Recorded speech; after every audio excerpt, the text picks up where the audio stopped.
Hey, what's up, everyone? I just wanted to give kind of a update on the Allroad. Basically, I think the last time up, we talked about how I was going to redo the valve cover gaskets, cam chain tensioners, half moon seals, stuff like that. Obviously, I'm probably going to change spark plugs and other things I find along the way. But this is basically what I've done so far and what I still have left to do. Put it in service. Basically, I did the whole passenger side, valve cover gaskets, half moon seals, and cam chain tensioner seals, all that stuff, without putting the car in service position or removing the timing belt cover or anything, which it was easier than I thought it was going to be, but it also makes me kind of not as stoked to do this side because there's no way that I'm going to be able to access any of this stuff without taking this off. I'm thinking I'm probably going to have to take the timing belt off too. That's what we've got done so far. We've taken off this cylinder head, valve cover, I guess, whatever you want to call it, on this APB. And we replaced the valve cover gaskets, which run all along here. We have replaced the half moon seal, which is right back here, and the cam chain tensioner gasket, which lays right over top of the half moon. Like I said, we kind of cleaned it up a little bit. I kind of cleaned it up a little bit and torqued it down, all that.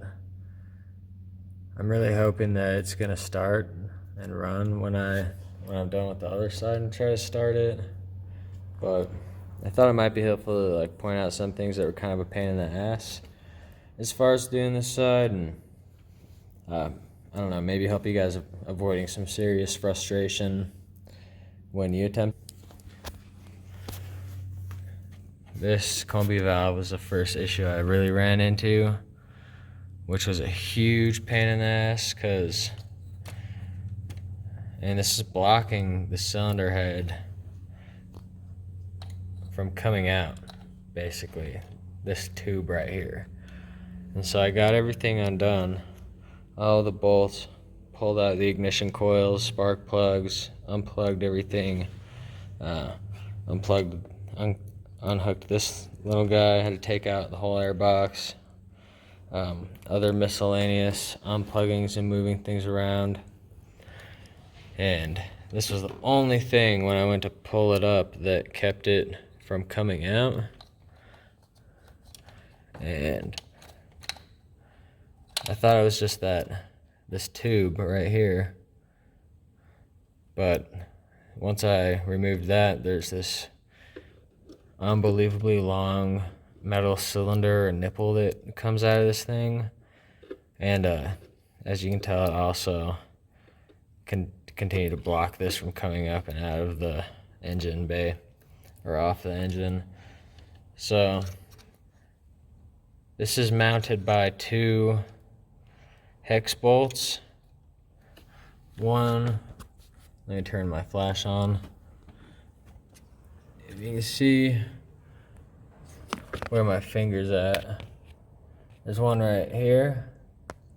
That's a huge pain in the ass to get out because, as you can tell, with the engine in and everything, there's not a lot of room to get any tools back in here.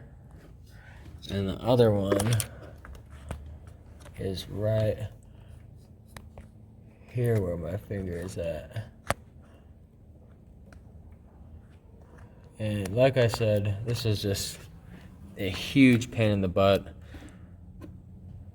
I lost a bunch of stuff down there that apparently fell in a hole or something. I got some of it out. Some of it I'll never see again. Like the one bolt that you didn't see in the bottom of that Combi valve mount, or whatever you want to call it. Gotta clean the inside of these out a bit more, but there's just a ton of oil in my spark plug wells, and I was getting codes on VAGCOM for multiple misfires in the engine, multiple cylinder misfires, and I did some research and found out that was probably all of those seals up in there. The intake for any leaks, any cracked hoses, tubes, pipe, stuff like that. But this side I think is pretty much done. On the off chance that my ignition coils are fucked up, I think I'm just gonna order new ones. Better safe than sorry, and they're probably gonna go out before too long anyways. But that was a serious struggle and problem for me. All this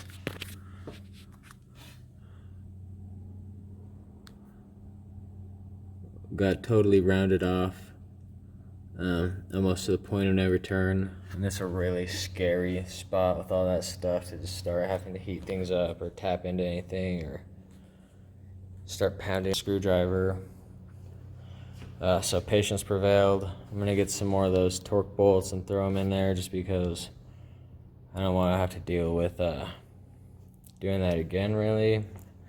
Hoping that I can get it off one last time. This side, though, is gonna present a serious challenge to me, I think. I've only taken up this ignition coil, but there's definitely spark plug in that, or oil in that spark plug well.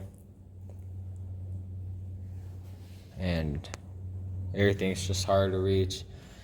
I'm gonna have to probably drain my expansion tank, get it out of the way, obviously put it in service position so I can access these right here. After that, it should be kicked, but if you own an Audi, especially a 2.7, you know that everything is easier said than done. And at this point, really just like hoping for the best, expecting the worst. I think I'm going to take off this timing cover. I'm obviously going to remove all this stuff that is staying in the way. Of course, there's another Combi valve back there. This hose looks to be perched a little higher up, so I'm hoping that there's like a possibility that I can get it out without totally removing that. As big of a pain in the ass as that is, but I ordered the replacement bolts, like gasket, I guess, housing mount for both the Combi valves, just because I expect they're probably gonna break or I'm gonna lose some stuff, and I want to be prepared for that moment for sure. So we're gonna put it in service position. This wheel is just stuck on the hub. Pull out this front end, then take off the timing cover, see if we have to take off the timing belt, unbolt all of that. I plan on getting that on video, and then we'll together start it, run VCDS, and see what we need to do from there. After I get done doing that, I'm gonna probably work on these headlights for a little bit. Try to get them a little cleaner than they were. Gonna replace the Y pipe with a carbon fiber RS style Y pipe.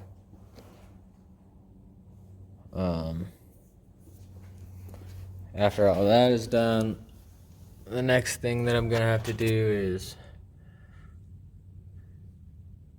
either get a replacement for these R&O Bilstein conversion kits, because my front struts are totally shot, or I'm gonna have to get a set of coilovers that are custom made for an Allroad. It seems like the person who owned this car before me, I mean, she didn't own it for very long, but I know the air suspension in this car would probably last a decent amount of time, and after you'd have to replace those, you'd think that these would last for quite a while too, but I don't know if it was just abused or if the quality's really not there. It's really hard for me because I've never had Bilsteins before, but I'd like to be able to adjust the height of my ride, especially because I plan on tuning this car and making it what I eventually want it to be. And if you guys have any feedback, suggestions, ideas, feel free to leave it in the comments. Like, subscribe. If you guys have an idea for a video, just let me know and try to get it all posted up.